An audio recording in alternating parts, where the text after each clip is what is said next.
La tadkhulul malaikatu baitan. Malaikat tidak akan pernah mau masuk ke satu rumah. La tadkhulul malaikatu baitan. Malaikat tidak pernah mau masuk ke satu rumah. Ingat betul ini ya. Fihi kalbun. Fihi kalbun, yang di dalamnya terdapat anjing. Saya ulang. Yang di dalamnya terdapat anjing. Au suratun tamathil. Ya. Au suratun tamathil. Jadi satu anjing. Yang kedua, surah tamathil. Surah tamathil itu ada yang mengartikan patung, ada yang mengartikan gambar makhluk hidup gitu kan. Nanti kita lihat ya, kita lihat nanti. Ada kalimat anjing di sini. Hampir tidak ada perbedaan pendapat di kalangan ulama bahwa yang dimaksudkan ada kalimat fihi di dalamnya. Di dalam. Jadi di satu rumah di dalamnya ada anjing. Ya, bukan yang dimaksudkan anjing penjaga gitu. Ya, bukan dalam konteks ini. Walaupun ulama memandang makruh keadaannya sekiranya tidak sangat dibutuhkan. Sekiranya jika sangat tidak dibutuhkan. Ya. Jadi di sini maksudnya ada kalimat fihi itu di dalam. Dia ada orang yang piara anjing atau anjing tanpa sengaja masuk ke dalam rumahnya. Karena ada riwayat nanti Jibril akan datang kepada Rasulullah, tapi kemudian dia tidak masuk, ditunggu oleh Nabi. Kenapa gitu kan?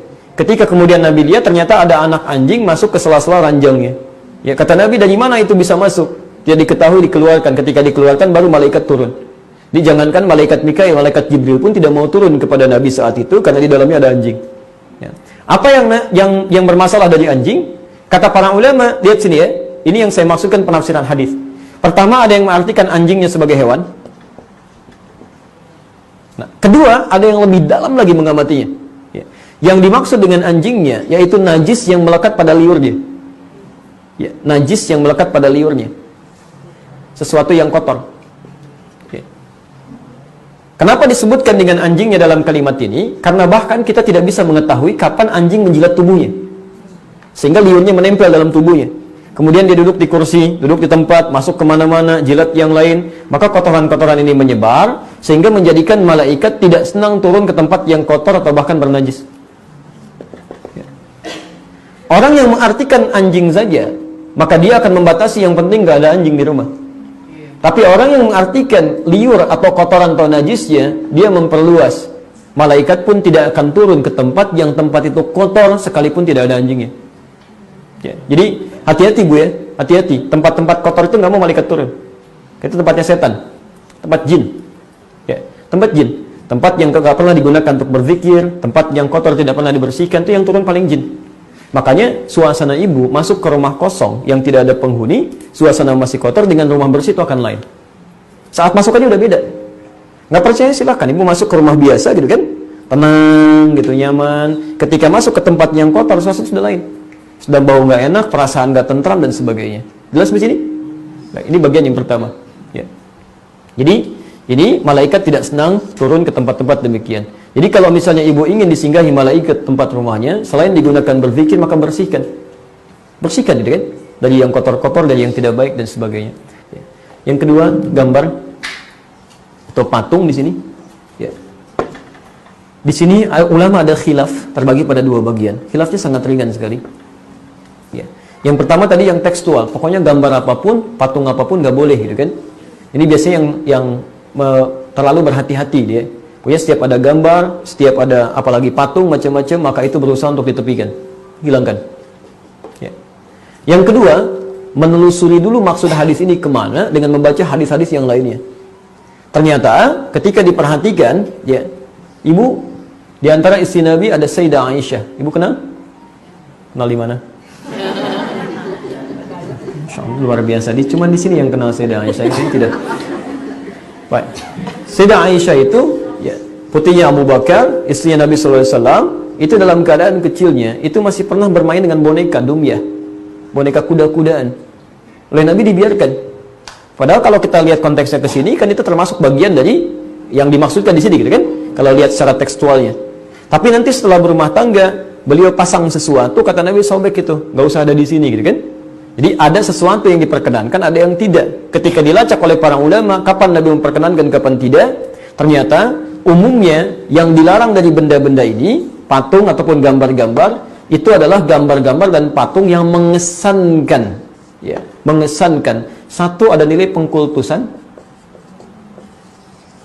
ya, atau secara langsung bertentangan dengan hukum Allah. Ada nilai-nilai kesyirikan misalnya di sini. Ya. Awas, hati-hati, ya. Atau minimal yang punya sifat makruh, membuat kita malas mengerjakan sesuatu. Ya. Misal, maaf ya, kalau orang tua mungkin masih bisa mencerna mana yang terbaik, mana yang harus dibuang. Tapi kadang anak-anak kan suka tempel macam-macam, gitu kan? Idolanya misalnya artis A, atau idolanya pemain sepak bola B, dan sebagainya, gitu kan? Begitu dia lihat itu jadi semangat, nah itu yang tidak boleh.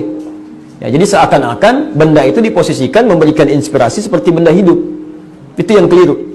Ya, maka dari itu kemudian Nabi pernah melarang tato, ya, dan sampai hari ini larangan berlaku. Kemudian melarang gambar-gambar yang pada masa zaman jahiliyah, memang mereka ketika digambarkan suasana itu seakan-akan seperti mendapatkan kekuatan dari situ. Ya. Supaya lebih berani, gambar tato singa misalnya kan, Masya Allah singanya dari tato pakai singa, nggak begitu, ya.